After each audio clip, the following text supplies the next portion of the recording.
Head day fertility అమ్మ అనే పిలుపుకు శ్రీకారం చుట్టండి. పొందండి ఉచిత మొదటి కన్సల్టేషన్, మొదటి స్కాన్. సంప్రదించండి 8880744744. అందరికీ నమస్కారం. నేను Swarupa Putlapalli. Welcome to iDream. ఇప్పుడు ఎవరి నోట విన్నా కూడా జుట్టు ఊడిపోతుందనే మాటే ఎక్కువగా వినిపిస్తోంది. ప్రస్తుతం నాతో పాటు dermatologist, hair transplant specialist doctor Kavya ఉన్నారు. ఆవిడతో మాట్లాడి అసలు జుట్టు ఎందుకు ఎక్కువగా ఊడిపోతూ ఉంటుంది, ఇంట్లోనే దాన్ని జుట్టుని బాగా పెంచుకోవడానికి ఎలాంటి చిట్కాలు పాటించాలి, హెయిర్ ట్రాన్స్ప్లాంటేషన్ అనేది ఎవరికి అవసరం అవుతుంది, వీటన్నిటి గురించి డీటెయిల్స్ తెలుసుకుందాం. Hello doctor. హలో అండి. ఈ మధ్య అసలు ఎవరితో మాట్లాడినా కానీ నా జుట్టు ఎక్కువగా ఊడిపోతుందనే అంటున్నారు. హెయిర్ లాస్కి మెయిన్ రీజన్స్ ఏముంటాయి? సో హెయిర్ లాస్కి రకరకాల రీజన్స్ ఉంటాయి. ఫస్ట్ వచ్చేసరికి జెనెటిక్స్. అంటే మీ ఫ్యామిలీలో ఎవరికైనా హెయిర్ ఫాల్ ఉన్నా, మీ ఫ్యామిలీలో మీ తాతగారికి కానీ ముత్తాత గారికి కానీ ఎవరికైనా బట్టతల అన్నది ఉంటే, ఈ మధ్య young children like 20 to 23 males, ఫీమేల్స్లో కూడా ఎక్కువగానే చూస్తున్నాము. సో మేల్స్ వీళ్ళందరికీ ఏంటి అంటే జెనెటిక్స్ చాలా మంచి పెద్ద రోల్ ప్లే చేస్తుందండి. సో జెనెటిక్స్గా ఫాదర్కి మదర్కి వీళ్ళందరి హెయిర్ ఫాల్ ఒక ప్రైమరీ కాజ్ అవుతుంది. అండ్ ఈ కాలంలో ఉండే పొల్యూషన్, డస్ట్, వాళ్ళకు ఉండే స్ట్రెస్, రోజు నైట్ డ్యూటీలు చేసి మళ్ళీ మార్నింగ్ వర్క్ చేసుకొని మళ్ళీ పడుకోకపోవడం. సో ఆ స్ట్రెస్ మేనేజ్మెంట్ ఇంకొక కారణం అవుతుందన్నమాట. ఈ పొల్యూషన్, డస్ట్, ఈ సన్కి ఎక్స్పోజ్ అవుతూ ఉంటే కూడా జుట్టు అన్నది అప్పుడు కూడా కొంచెం హెయిర్ ఫాల్ అన్నది చూస్తుంటాం. సో ఈ ఎన్వైర్మెంటల్ చేంజెస్ అన్నవి one of the major causes లాగా అయ్యాయి. జెనెటిక్స్ అయితే మనం ఎలాగో మార్చలేం, కానీ ఈ ఎన్వైర్మెంట్, పొల్యూషన్, ఈ స్ట్రెస్ అన్నది మనం మార్చుకొని హెయిర్ ఫాల్ అనేది కొంచెం తగ్గించుకోవచ్చు. డాక్టర్ గారు, అసలు మగవాళ్ళలో జస్ట్ 30 yearsలోనే బాల్డ్ హెడ్ కూడా వచ్చేస్తుంది. ఎందుకంటారు? బట్టతల ఎందుకు ఇంత త్వరగా వచ్చేస్తుంది అబ్బాయిల్లో? ఈ మధ్య ఫుడ్లో కూడా చాలా ప్రాసెసింగ్ అనేది చాలా డిఫరెంట్గా అయిపోయిందండి. ఏ ఫుడ్ చూసినా కొంచెం కలుషితంగా రావడం వల్ల సరి అయిన న్యూట్రియంట్స్ అన్నవి పేషెంట్స్కి దొరకట్లేదు. సో నార్మల్గా జుట్టు అన్నది రాలకుండా ఉండాలి అంటే మనకి కొన్ని టెస్ట్లు ఉంటాయి. అది సీరం ఐరన్, వాళ్ళ ఫెరిటిన్ కంటెంట్, విటమిన్ డి లోపము, విటమిన్ B12 లోపము, థైరాయిడ్ ఇష్యూస్ వల్ల జుట్టు అన్నది రాలుతూ ఉంటుంది అనమాట. సో ఇవన్నీ కంటెంట్ ఉన్న ఫుడ్స్ ప్రాపర్గా తీసుకుంటే అసలు డైట్ పూర్వంలాగా ఇప్పుడు తీసుకోవట్లేదు కదండి మనం డైట్. ఆ డైట్ అన్నది ప్రైమరీ కాజ్ అవ్వడం వల్ల 30 లోపలే ఇంతకుముందు తిన్నంత పౌష్టికమైన ఆహారం మనం తినకపోవడం వల్ల హెయిర్ ఫాల్ అనేది నోటీస్ చేస్తున్నాం ఎర్లీగానే. ఇప్పుడు ఈ జుట్టు ఊడిపోవడం అనే సమస్యకి అందరూ హాస్పిటల్స్ దగ్గరికి, అలాగే డాక్టర్స్ దగ్గరికి వెళ్ళలేరు. ఇంట్లోనే మనం ఎలాంటి టిప్స్ పాటించి మళ్ళీ జుట్టును పెంచుకోవచ్చు అంటారు? సో ఇంట్లో మనం టిప్స్ పాటించుకోవాలి అంటే ముందు నేను చెప్పినట్టుగా ఐరన్, ఫెరిటిన్, విటమిన్ డి తెచ్చుకోవడం కోసం ఇవన్నిటిని కరెక్ట్ చేసుకోవాలండి. సో ఒక్కొక్క దానికి ఒక్కొక్క విధంగా ఉంటుంది. ఒక్కొక్క ఫుడ్ ఐటమ్ ఉంటాయి. ఆ ఫుడ్ ఐటమ్స్ ఫస్ట్ తినాలండి. హెయిర్కి పెట్టుకునేవి ఏమీ అంత పెద్దగా ఉండవండి. లైక్ మామూలుగా చుండ్రు ఉంటే కొన్ని మాస్క్ అలాంటివి ఇంట్లో ప్రిపేర్ చేసుకోవచ్చు, కానీ ఎందుకంటే చుండ్రు వల్ల కూడా కొంచెం జుట్టు అన్నది రాలుతుంది. సో చుండ్రుకి అట్లా హెయిర్ మాస్క్ ఇంట్లో ప్రిపేర్ చేసుకున్న మాస్క్లు ఏమైనా పెట్టుకోవచ్చు, కానీ హెయిర్ ఫాల్ తగ్గడానికి అయితే మనం ఏదైనా పెట్టుకుంటే హెయిర్ ఫాల్ అయితే తగ్గదండి. సో మనము తినాలి, బాగా తినాలి. అవి ఏం తినాలి అంటే ఇప్పుడు ఐరన్ తక్కువగా ఉందనుకోండి, వాళ్ళకి మనము ఏం చెప్తాము, రోజు ఒక దానిమ్మ పండు తినమని, లేకపోతే బెల్లం కొంచెం తినమని ఇలాంటివి చెప్తామన్నమాట. అదే విటమిన్ B12 తక్కువ ఉందనుకోండి, మాంసం అలవాటు ఉన్న వాళ్ళకైతే మాంసం తీసుకోమని చెప్తాం.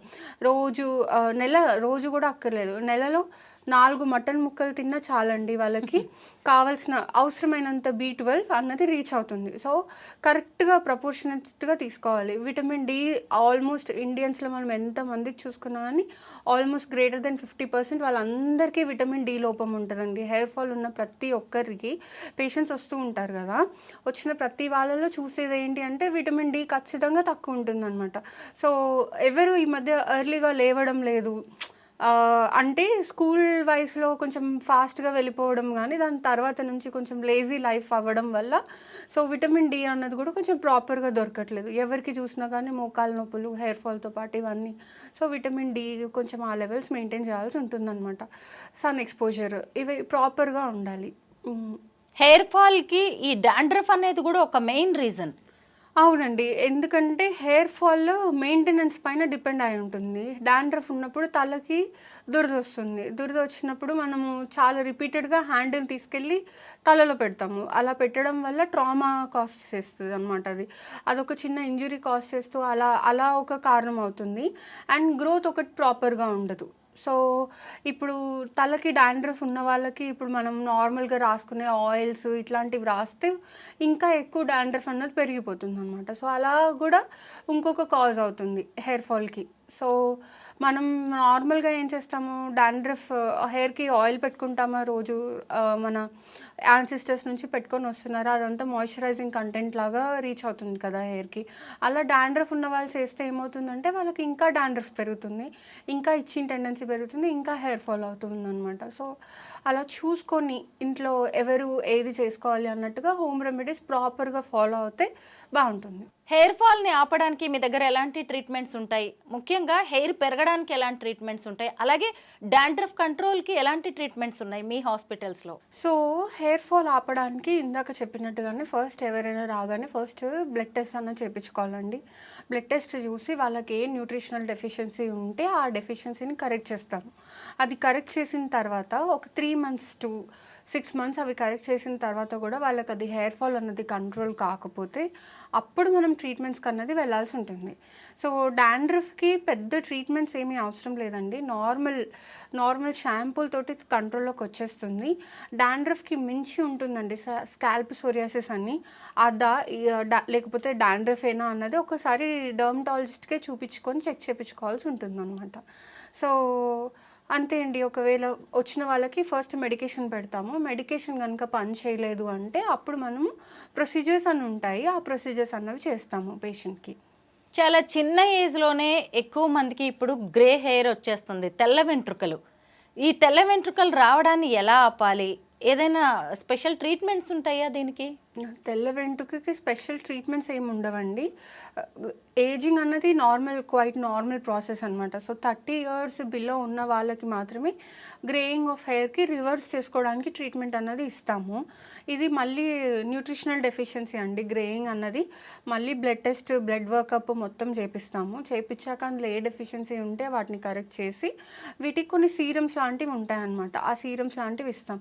ఇంకా మీరు అన్నట్టుగా హోమ్ బేస్డ్ రెమెడీస్ ఏమైనా కావాలి అని అనుకుంటే ఈ గ్రేయింగ్ ఆఫ్ హెయిర్ వాళ్ళకి డాండ్రఫ్ లేని వాళ్ళకి స్పెషల్‌గా ఆయిల్స్ లాంటి ప్రిపరేషన్స్ ఉంటాయి. ఆ ఆయిల్ లాంటి ప్రిపరేషన్స్ పెడతాము. డాక్టర్ హెయిర్ ట్రాన్స్‌ప్లాంటేషన్ అంటే కొంతమంది ఎంతైనా భయపడతారు గదా! అక్కడ దాకా అవసరం లేకుండా ఇంకేమైనా ప్రొసీజర్స్ ఉన్నాయా? హెయిర్ ఫాల్‌ని ఆపడానికి గాని, జుట్టుని పెంచడానికి? అద్భుతమైన ప్రొసీజర్స్ ఉన్నాయండి హెయిర్ ఫాల్ ఆపడానికి. వన్ ఆఫ్ ద మోస్ట్ కామన్‌గా యూజ్ చేసే ప్రొసీజర్ వచ్చేసరికి పీఆర్‌పీ. సో, పీఆర్‌పీ అంటే ఏంటి అంటే ప్లేట్లెట్ రిచ్ ప్లాస్మా థెరపీ. అంటే అది ఏం చేస్తారంటే ఆ ప్రొసీజర్‌లో మీ బ్లడ్ అనేది డ్రా చేసుకుంటామనమాట. 10 ఎంఎల్ గానీ, 20 ఎంఎల్ గానీ డిపెండింగ్ అపాన్ ద పర్సన్. ఇప్పుడు మీరొచ్చారనుకోండి మీకు బాగా హెయిర్ ఫాల్ ఉంటే 20 ఎంఎల్ తీసుకోవడమా, లేదా 10 ఎంఎల్ తీసుకోవడమా తీసుకొని అందులోంచి ప్లేట్లెట్స్ అనేవి ఉంటాయన్నమాట. వాటిని సెంట్రిఫ్యూజ్‌లో సెపరేట్ చేస్తామనమాట. సెపరేట్ చేసి ఇంజెక్షన్ చేస్తామనమాట. సో, ఇది బాగా చాలామంది చేయించుకుంటున్న ప్రొసీజర్ అండి. ఇది పీఆర్‌పీ అంటారు. ఇప్పుడు దీనికంటే అడ్వాన్స్డ్ ప్రొసీజర్ ఇంకొకటొచ్చింది. దాని పేరు జీఎఫ్సీ అనమాట. దీని పేరు వచ్చేసరికి growth factor concentration therapy. So, growth factor concentration therapy ఏంటి అంటే ఇంకొంచెం అడ్వాన్స్డ్. పీఆర్‌పీ అన్న దాంట్లో ఓన్లీ మన ప్లేట్లెట్స్ ఇన్ఫ్యూజ్ చేస్తున్నారు కదా! ఆ సీరమ్‌ని ఇన్ఫ్యూజ్ చేస్తున్నారు కదా! దీంట్లో ఏంటి అంటే బయట నుంచి ఇంకొంచెం గ్రోత్ ఫ్యాక్టర్స్ అన్నవి తీసుకొచ్చి ఆ గ్రోత్ ఫ్యాక్టర్స్‌ని ఇంజెక్ట్ చేస్తామనమాట ఇంకా అడిషనల్‌గా. సో, పీఆర్‌పీ కంటే ఇది ఇంకొంచెం ఎక్కువ ఎఫెక్ట్ ఉంటుందనమాట. సో, ఇవి 2 బాగా ఎక్కువ కామన్‌గా యూజ్ చేస్తున్న ప్రొసీజర్స్ అండి. ఇవిలా కాకుండా ఇంకా వేరే ప్రొసీజర్స్ కూడా ఉన్నాయి. Like stem cell therapy. So, stem cell therapy అంటే ఏంటి అంటే మన ఈ ఈ ఇవే ఈ స్టెమ్ సెల్స్ అంటే కొంచెం ఐడియా ఉందా మీకు? యెస్. సో, ఆ స్టెమ్ సెల్స్ ఏం చేస్తామంటే మన బాడీలోంచి చెవు వెనుక భాగం నుంచి తీసుకొని సెపరేట్ చేస్తామనమాట. ఇదొక 45 minutes procedure. Most advanced procedure అనమాట. అంటే ఏంటి, ఇప్పుడు పీఆర్‌పీకి గానీ, జీఎఫ్సీకి గానీ మేము క్లినిక్‌కి ఒక 5, 6 సార్లు రమ్మని అడుగుతాము. ఈ స్టెమ్ సెల్ థెరపీకి ఏంటి అంటే ఒకసారి సంవత్సరంకి ఒకసారో 2 సార్లో సంవత్సరంకి ఒకసారి 2 లేకపోతే 2 సంవత్సరాలకు ఒకసారి చేస్తామన్నమాట. ఇది ఏంటంటే మీ ఓన్ బాడీ నుంచి స్టెమ్ సెల్స్ అన్నవి సపరేట్ చేస్తాము. ఇది ఒక 45 మినిట్స్ ప్రొసీజర్. కొంచెం యూఎస్లో యూకేలో అలా ఉన్న వాళ్ళు రిపీటెడ్గా నేను రాలేను డాక్టర్ జిఎఫ్సికి పిఆర్పికి అన్న వాళ్ళకి ఈ ప్రొసీజర్ అన్నది చేస్తున్నాం అనమాట.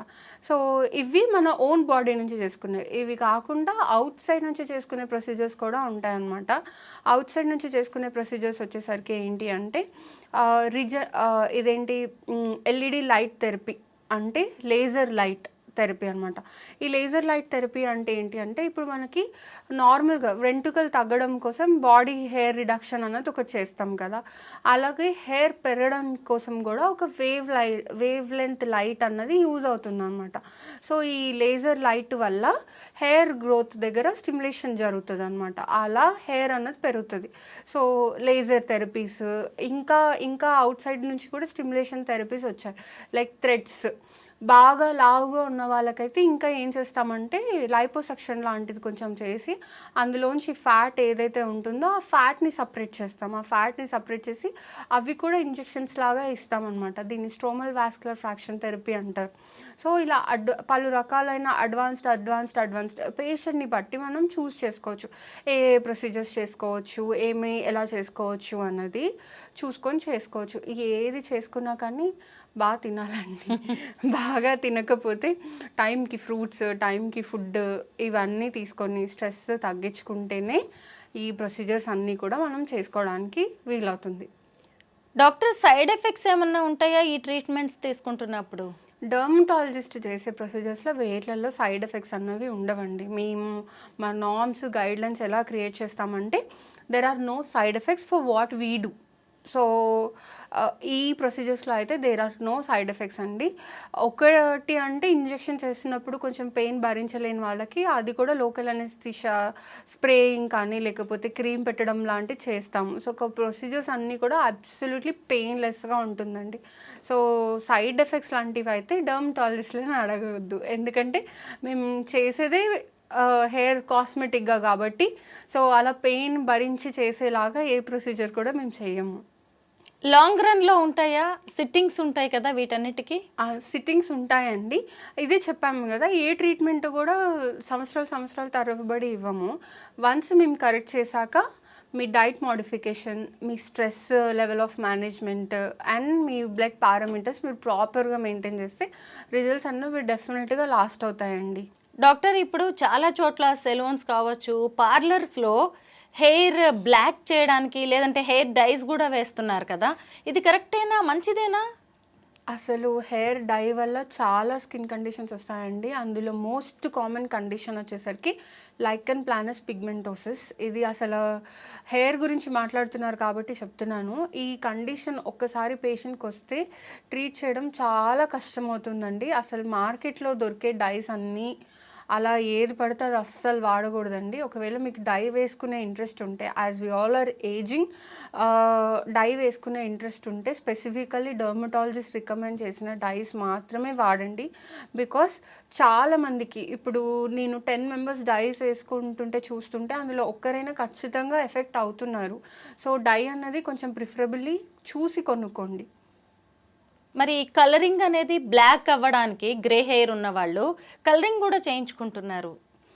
కలరింగ్ చేయించుకోవచ్చు అండి, చెప్పాను కదా, సేఫ్ డైది వాడుకోవచ్చు. And that can be reversed also. Reverse కూడా అవుతుంది ఈ హెయిర్ డై, ఈ గ్రేయింగ్ ఆఫ్ హెయిర్ అన్నది. If you're like below 30 years, above 30 years అయితే కొంచెం కష్టం అయిపోతుంది ఆ గ్రేయింగ్ ఆఫ్ హెయిర్ అన్నది. బిలో 30 years ఉంటే డై అన్నది అవసరం లేకుండా న్యాచురల్గానే ఈ హెయిర్ గ్రేయింగ్ని తగ్గించవచ్చు. ఈ మధ్య హెయిర్ ట్రాన్స్ప్లాంటేషన్ చేయించుకునే వాళ్ళ సంఖ్య కూడా పెరుగుతోంది. అసలు హెయిర్ ట్రాన్స్ప్లాంటేషన్ అంటే ఏంటి, అది ఎవరికి అవసరం అవుతుంది?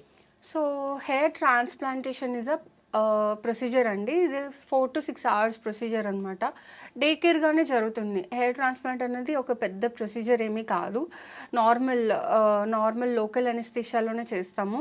ఒకప్పుడులాగా ఇది పెద్ద సర్జరీ చాలా కష్టంగా ఉండేది, చాలా బ్లడ్ పోతుంది అలా ఏమీ లేదండి. ఇప్పుడు the techniques are very advanced. ఈ అడ్వాన్స్డ్ టెక్నిక్‌లో మోస్ట్ అడ్వాన్స్డ్ టెక్నిక్ వచ్చేసరికి ఇప్పుడు ఎఫ్యూవి మెథడ్ అని ఒక టెక్నిక్ ఉందండి. దాంతో మనం ఇంప్లాంటర్ పెన్‌తో తీసి మళ్ళీ ఇంప్లాంటర్ నీడిల్ తోటే పిన్ చేస్తామన్నమాట.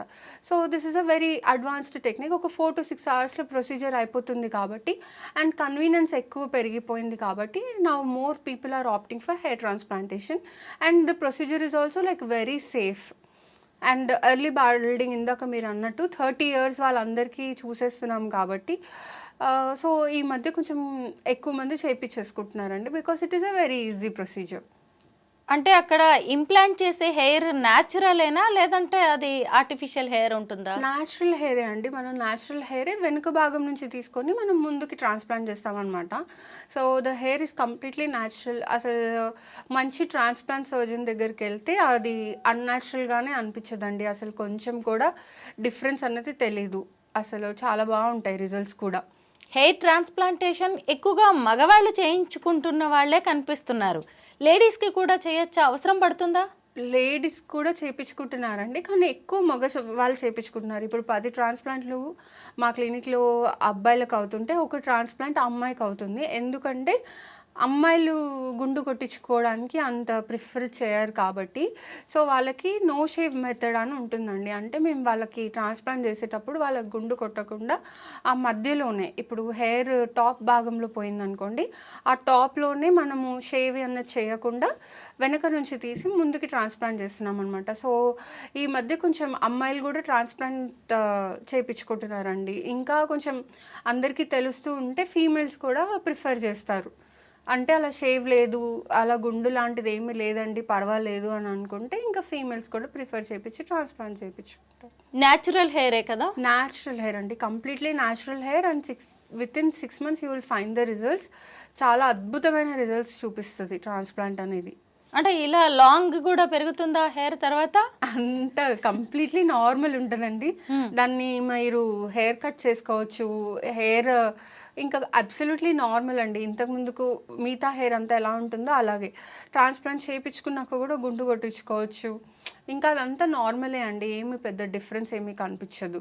ఎందుకంటే గర్ల్స్‌కి ఉండే రిక్వైర్మెంట్స్ ఇవే కదా లాంగ్ హెయిర్ అనేది. అందుకే నేను అంత పర్టికులర్‌గా ఆ క్వశ్చన్ అడుగుతున్నాను. ఏం కాదండి, normal, absolutely normal. Thank you doctor. Hair transplantation గురించి, హెయిర్ ఫాల్ గురించి చాలా మంచి డీటెయిల్స్ చెప్పారు. Thank you so much. Thank you అండి.